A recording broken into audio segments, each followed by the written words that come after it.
So this will be an introduction to systems and mechanisms in atoms. We are going to start with a simple pendulum.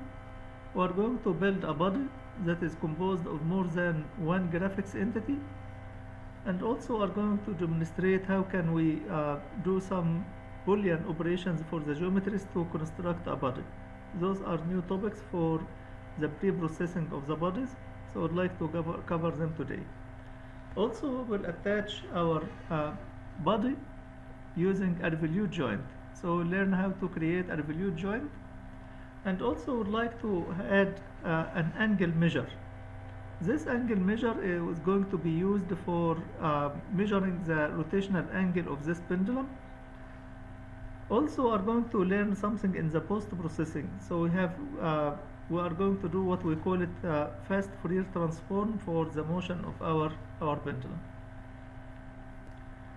So as I explained, the simple pendulum can be usually described by an object mass attached at the end of a massless rod or a string. So usually you will have mass object like this, and this rod will be massless.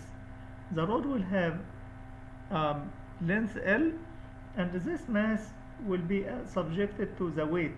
The gravitational weight will be affecting this mass.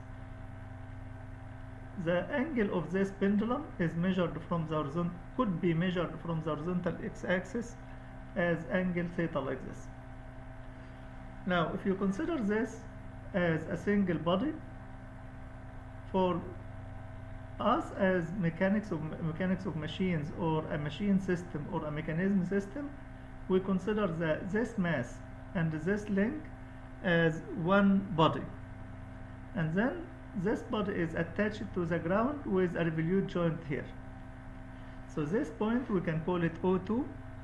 This mass is attached at the end of the rod. This rod has length L. Most of the mass is attached at this concentrated mass.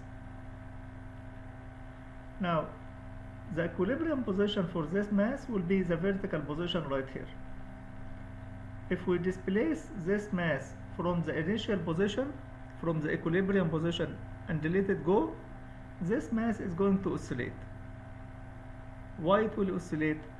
This is the equilibrium position. If we assume this is the datum of our potential energy, so we can assume the potential energy at this point is equal to 0. Because this is the equilibrium for the body, the equilibrium position, we can assume this is the datum for the potential energy. Delta potential energy from this at this datum is equal to 0. When we move the mass up like this by certain angle theta, this mass is going to gain some potential energy. So we'll have delta H, and this delta H is going to have or store some potential energy inside the mass. When we release this mass from this position, the mass will try to return to the equilibrium position. Over here, the mass has some potential energy.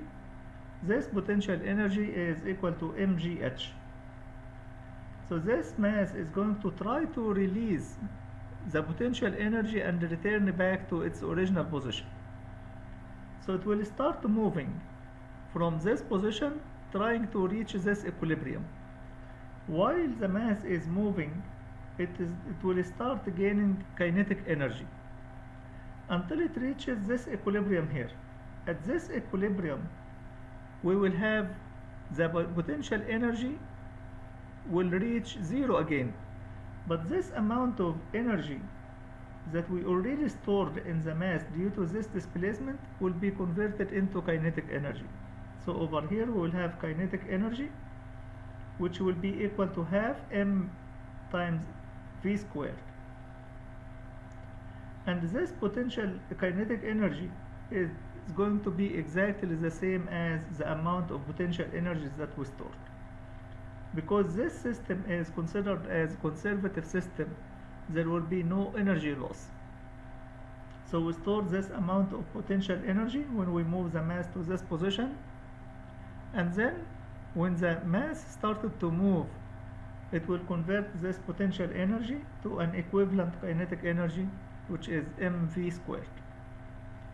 When the mass reaches this point, it reaches the equilibrium, so the potential energy will become as it was at the beginning, but the mass will contain some momentum, and the kinetic energy will, and the momentum with the kinetic energy will push the mass to continue moving until it reaches the other direction. So the mass will continue rotation until it reaches this position on the opposite direction, where we are going to have the potential energy will be at the same level of the initial potential energy. When we reach the potential energy level at this point, the kinetic energy will become zero again. But again, at this position also the mass is not in equilibrium, and it will try to go back again to the equilibrium position. So it will swing back like that. And again, when it reaches here, it will have some momentum that will push it. And the mass will continue to oscillate like this, back and forth. This is what we call it simple harmonic motion for the pendulum. And this motion we can easily model it using differential equation and Newton's law. If you would like to implement this motion, or apply the Newton's equation to this mass, we can say the sum of the torques acting on this body around O2 is equal to the moment of inertia around O2 multiplied by the angular acceleration alpha. For this motion, we are going to use theta as the displacement measure. So alpha will be the second derivative of theta with respect to time, which we call it theta double dot. The moment of inertia of this mass will be equal to the mass times the length squared. So the moment of inertia around O, second moment of mass, is m times L squared. Now if we apply this equation, if I take the moment acting around this mass, I don't have any forces acting on this mass except this weight. So the moment of the weight will be the force multiplied by the arm of the force. In this case, as you can see, the arm of the force will be this distance.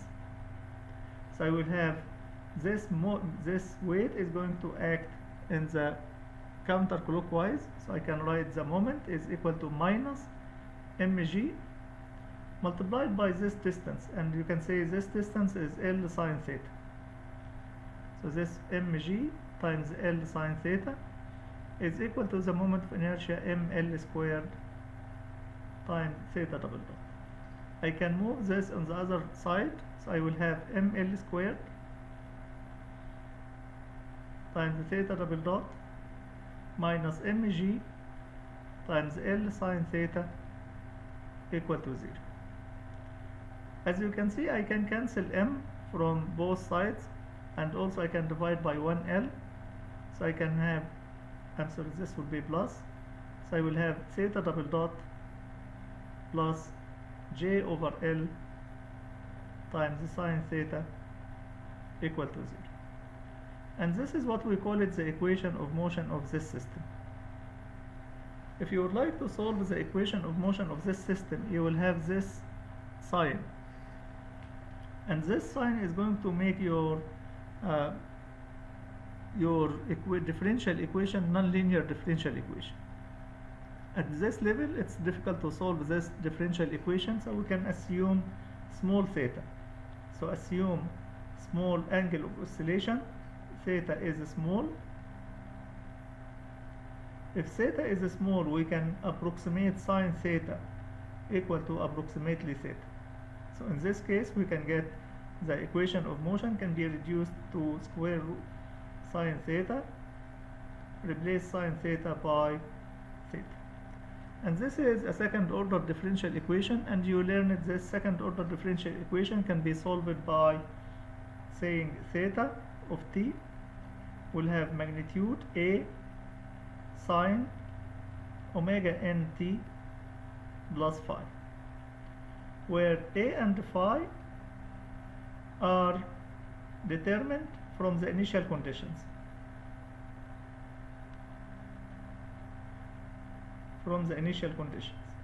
How about omega n? What is omega n?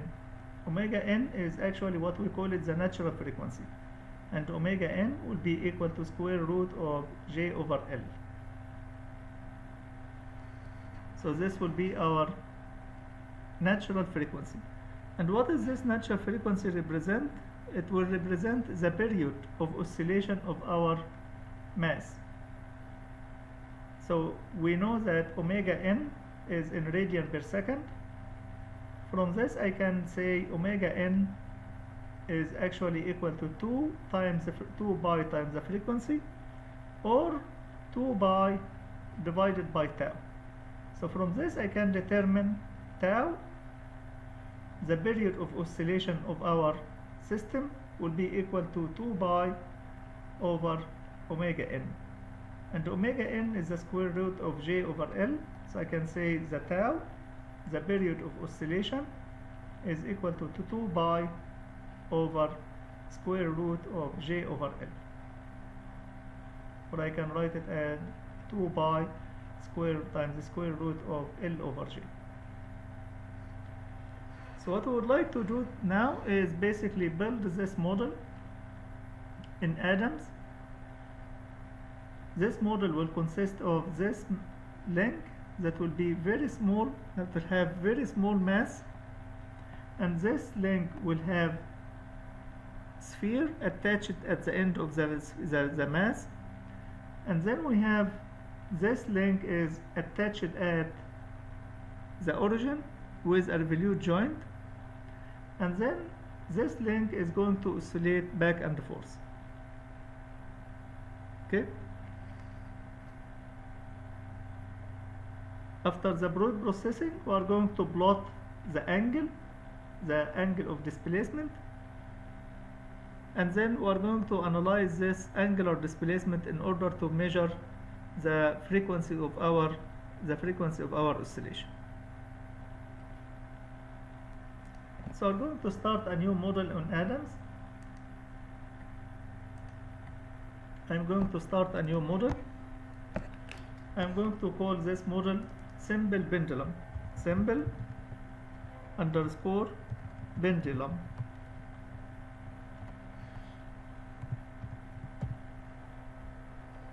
I'm going to use the same units and the same direction of the gravity. So I will click OK. Now ADAMS have created the bodies. It has created the ground for us. Then what I'm going to do, I'm going to start by creating a cylinder, a small cylinder, thin cylinder that will have very small mass. So I'm going to start with this cylinder. I'm going to put the cylinder right here, and I'm going to have the cylinder mass, I'm going to make it 1 meter. The cylinder length, I'm going to make it 1 meter. So I'm going to change the length, make it 100 centimeter, and the radius I'm going to make it only 1 millimeter. So in order to make it 1 millimeter, I'm going to change this and make it 1 like this. Now, where are we going to place our cylinder? We are going to place it at 600 millimeter in the y-axis. How do I specify this value? I'm going to right click over here. It will give me this event location. So the y-axis, the dimensions of the coordinates of the x-axis is 0. The coordinates of the y-axis will be 600, and I will click apply. Now as you can see, I'm going to zoom out.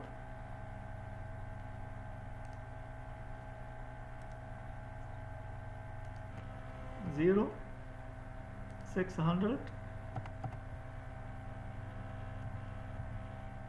and click apply. As you can see, this is our rod. Where is the second point? I don't have a second point to attach. So in order to attach to a second point, you can make it vertical like this,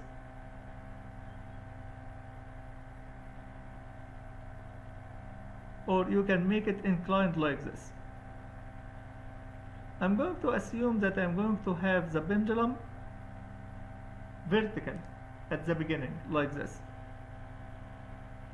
So I have created this part. As you can see, the part have been created in the bodies. So now as you can see, we have created our part 2. So I'm going to rename part 2 as pendulum. So I'm going to call this pendulum. Again, in order to rename, you can just click on the part name, and click again. It will be just overwrite and hit enter. So now you have the part have been renamed as pendulum. Also, I would like to change this cylinder. Instead of cylinder, I am going to call it string. So in order to rename it, I am going to click on it, and I am going to select string, the name string, like this. And now we have this marker 1. This marker 1 right here is actually, we can call this the O2. This is where we are going to have the revolute joints. I'm going to call this marker O2. But this marker is not the joint. This marker is the base of the cylinder. So we can call it, instead of calling it O2, we can call it, say, cylinder base, or base, just base. This would be enough. Now what we would like to do to attach our sphere at the end of our cylinder here. Now before we attach the sphere, let's check how much is the mass of this rod. In order to see the mass, we can select the part, right click, and choose modify.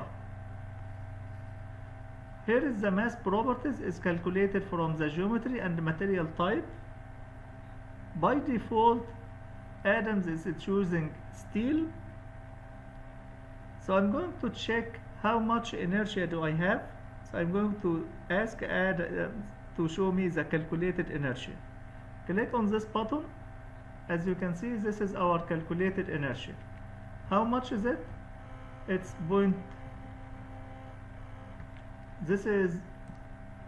this mass is almost like 24 grams. The mass is in kilogram, so I have 2.4 10 to the minus 2, which is equivalent to 24 grams. Now we would like to add the object that will represent our mass, concentrated mass. For this, I am going to use a sphere. So I will click on the sphere, and the sphere is going to be attached at the end of the cylinder. Now remember, the sphere that we are going to create is going to be in the same as this cylinder. It's one part. Because it's going to be the same part, I cannot generate, I should choose from here add two part. So again, when we click on the sphere, we select add two part from here. What is this is going to do? It's going to select to add the sphere to the existing part. and I would like to specify the radius. So I'm going to click on here, this checkbox. So now the sphere is going to have a radius of 10 centimeters. If you look at Adams is at this status bar right here, Adams is asking you which body do you want to add to. See, it says sphere, because you are going to create sphere. It's asking you select the body that will be added to. So now I can select the pendulum. So I'm going to move my cursor until I reach I can see the name of the pendulum. So I will click on it. Now if you look at the status bar again, you can see Adams is asking you pick the cylinder, the center. The center is going to be at the end of our pendulum like this. So I will move my cursor until I reach the end of the pendulum and I will click. Now we have the sphere is created on the end of our cylinder, and because we are adding to the part, this sphere has the same color as the cylinder. And also you can see the sphere is created under pendulum. This means our pendulum now has multiple graphics. So we have two graphics to build this pendulum. Now I'm going to rename this ellipsoid to, I'm going to call it sphere. And this marker 2 actually represents the center of the sphere. So I'm going to call this sphere center.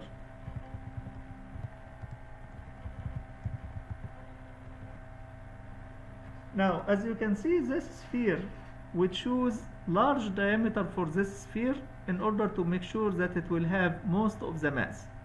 Now let's check the mass of the pendulum. How much is it? If I right click over here and choose modify, show calculated inertia, now you can see our mass is 32 kilograms, 32.7 kilograms. If you think about this compared to the mass of the rod, the mass of the sphere compared to the mass of the rod is almost more than, we can say 10,000 times. So we can really neglect the mass of the pendulum compared to the mass of our particle here. So our approximation for this symbol, for this body as a simple pendulum, is going to be a valid approximation. So now I would like to just change the colors a little bit so you can see the colorful mechanisms that we have, or the colorful system. So I'm going to change this string. I'm going to make it different color. So I will right click in order to change the color of the graphics. I will select the graphics that I'm interested in. I will choose appearance, and then I'm going to choose a red color. So in order to specify the color, I can right click over here and select the color. Guesses, you can select any one of those. So I'm going to select red. If we click OK, it will change the color of the cylinder to red. Now notice something here. If I zoom in this part, you can see this part actually has two graphics. This part has the graphics of the cylinder and the graphics of our sphere, and this is not physical. If we have a physical system, we will have only one material. This material will be one material. The system right now will be counting the material of the cylinder plus the same material in the same space. Instead of doing like this, we can improve the system by merging the two geometries together. Adams allows you to do some operations on your graphics in order to make it more apparent, more elegant, and also make it more physical. some of the operations will be like combine, unite two solids together to become one solid. You can also cut one solid from another. You can split the solid into two primitives. You can also merge two bodies together, or you can find the intersection between two bodies. If we, for example, if we merge two bodies together, you can unite or you can merge. For example, if I would like to merge the two bodies together, now if I click on this icon, ADAMS is going to ask me to merge two bodies. So now I can select the pendulum and another body. But because I'm going to work on one body with two different solids, I can unite them like this. So those unite is going to make the two solids one piece. So if I click on the unite, ADAMS is asking me to select the first solid. So I'm going to click on the sphere. Now it is asking for the second solid, so I'm going to select the cylinder, or what we called it string. So what happened? As you can see, ADAMS eliminated the part of the material that was repeated in both solids, and it will become only one solid, one graphics. And what happened actually, because we did merge the two geometries into one, the cylinder and the sphere, they don't exist anymore. So if you look under pendulum, the two geometries have become only one geometry. And this is a very nice feature. Now we can deal with this geometry. We can do this if we are confident that we reached the model that we are looking for. We can merge the geometries together.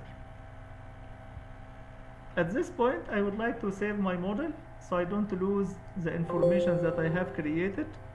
So now it is asking, do you want to save this database? I will say okay. What we would like to do now is actually to create the revolute joint. Where is the revolute joint? The revolute joint is at the end of the cylinder. So in order to fit the model in the screen, I'm going to click on this icon here, or you can, on the keyboard, you can press the key fit. F is going to fit your model inside the screen like this. So here I would like to add the revolute joint. The revolute joint is going to connect my pendulum to the ground. In order to add a revolute joint, we'll go under connectors right here. Those connectors, if you look at the first section, it has the joints, the primitive joints, the joints that we are familiar with. We have locked joint, fixed joint. When we have two bodies fixed, there are no relative motion. And here we have revolute joint.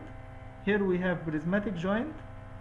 Here we have cylindrical joint, and the other types of joints that we are familiar with.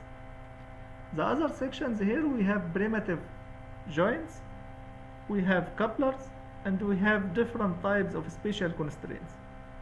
For now, we would like to have revolute joint. So I'm going to click on this revolute joint. You've got options. So here we have two bodies in one location. If the two bodies are close to each other and we know where they are going to be connected, I can choose this option.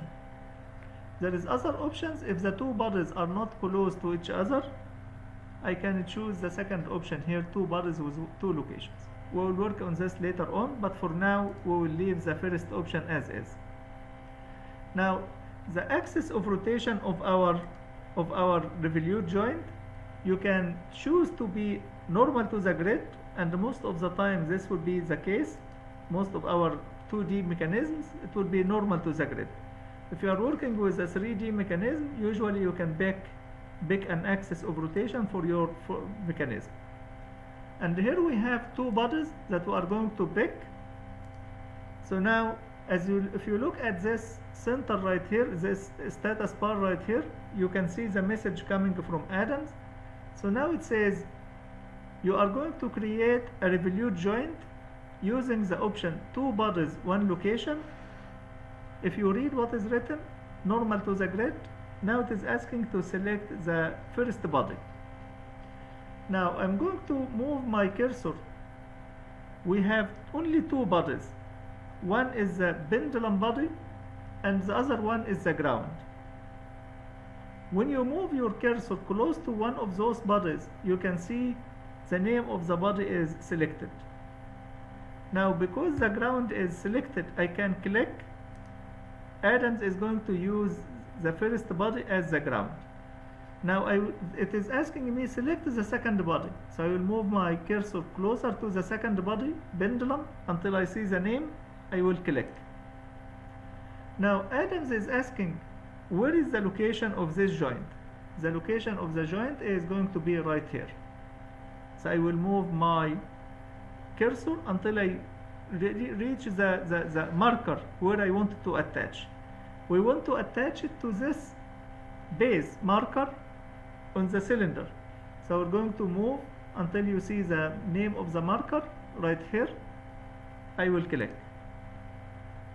Once you create this joint, no more questions, and you can see this joint appeared, or this icon appeared. This icon indicates a revolute joint. Also notice something. I'm going to zoom out a little bit, zoom in this part. See this is the revolute joint. It allows a rotation around this axis, which means it's going to rotate in this direction. Also, because this joint is connected to the ground, you can see those hash line. So anything that has this hash line, it means it is on the ground. If you look at this joint in 3D, so if I look at isometric, you can see this revolute joint appears like hinge, door hinge. And as you can see, the door hinge is actually having axis perpendicular to the working grid along the z-axis. This side of the door hinge is fixed on the ground, the other one is rotating with your body. So this is a very nice representation for our revolute joint. So now this is how our model will look like. This is how our pendulum is attached as revolute joint. Now if you think about it, before this, let's go under connections. You will see joint 1 have been created under connections. So I'm going to rename this revolute joint. I'm going to call it pendulum joint. Now this pendulum is at this position is in equilibrium. If you run the simulation, the pendulum will never move.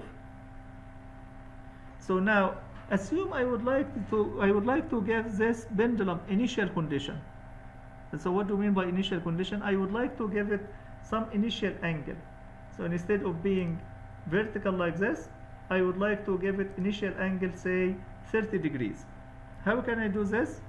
I can go to this revolute joint and enter the initial condition in the revolute joint. How can I do this? From the working space here, you can right click and choose the joint and modify. The same can be done from here. You can select the joint, right click and choose modify. This is our joint right here. The joint definition starts with joint name, and this is the first body connected by this joint, which is ground. The second body is the pendulum.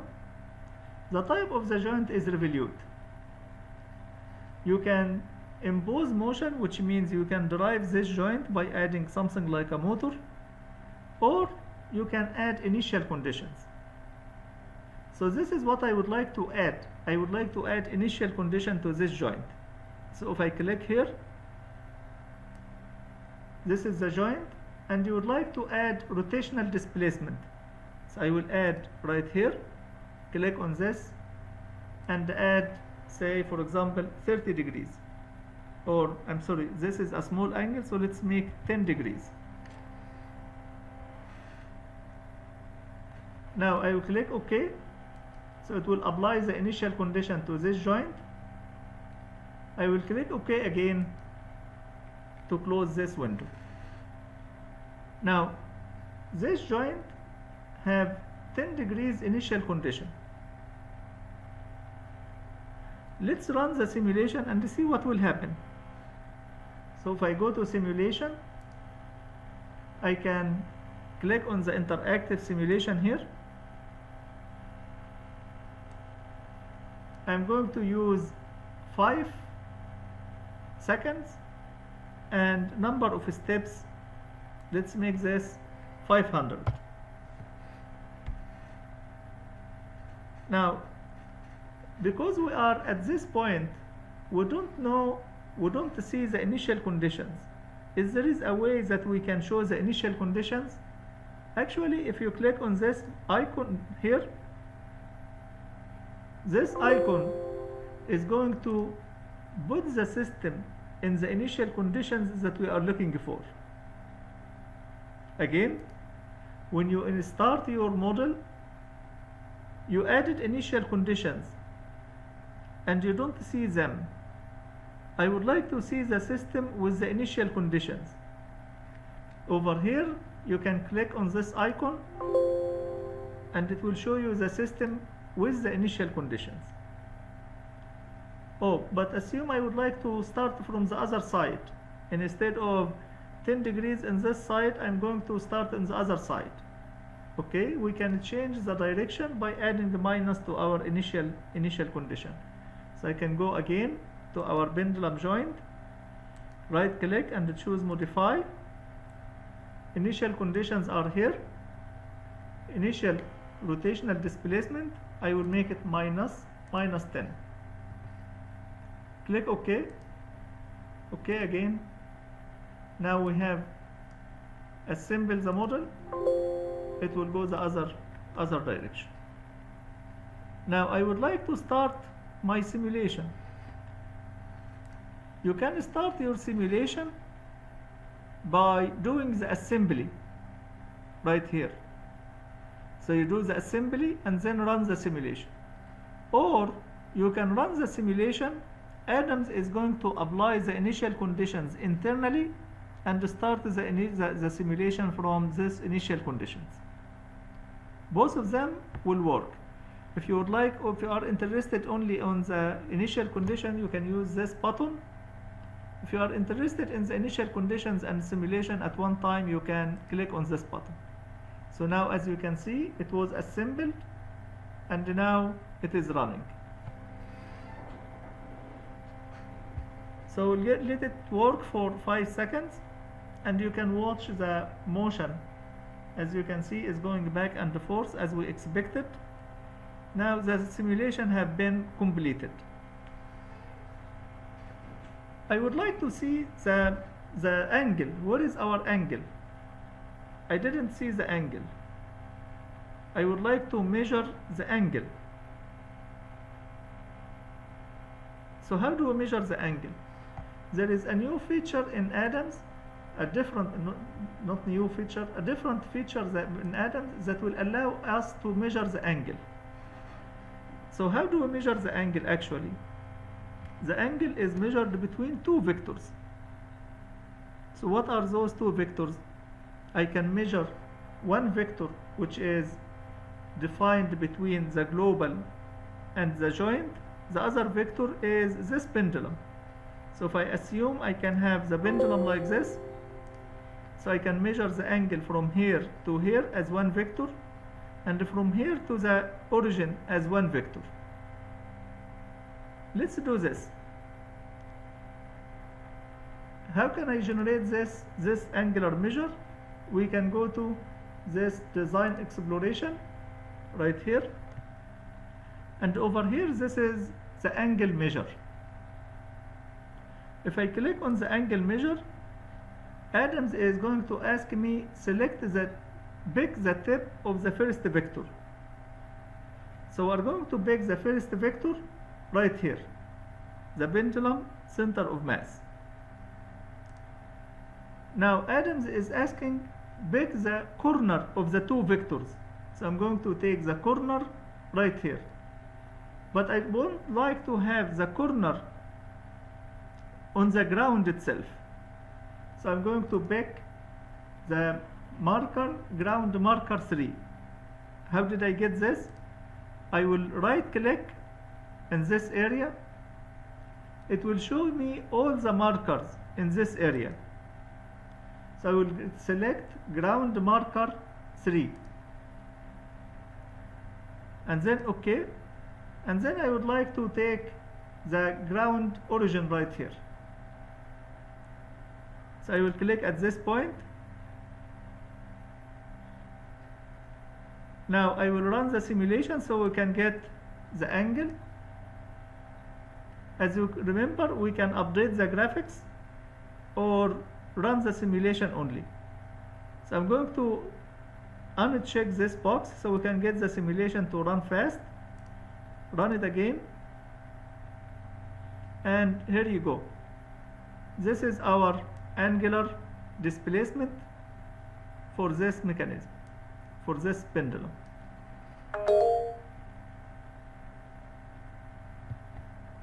Now let's assume I would like to check my results. If I have the formula to calculate our tau, if you think about it, what is tau? Tau is equal to the period of our oscillation. So tau is equal to 2 pi square root, and then the length divided by the gravitational acceleration. So what is the length of this pendulum? The length is actually 1 meter, and the g is actually equal to 9.81. So this is 9.81.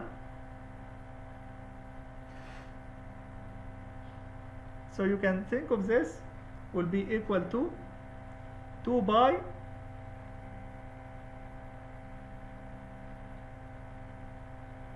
times square root of 1 over 9.81. The result will be 2.006, which is actually 2 seconds. So the time required to complete one cycle is almost 2 seconds. We run the simulation for 5 seconds. So we expect to see 2.5 cycles. Each cycle will take 2 seconds. We run our simulation for 5 seconds. So we expect to see 2.5 cycles. Now let's see if this is what we have in Adams. As you can see, we started from here. We went down until completed one cycle here, and then we went down again, completed one cycle here, and then we went down half a cycle. So this is actually 2.5 cycles for our model, which means our simulation results matches the theoretical results. I will stop right here, and I will continue in the next lecture, inshallah.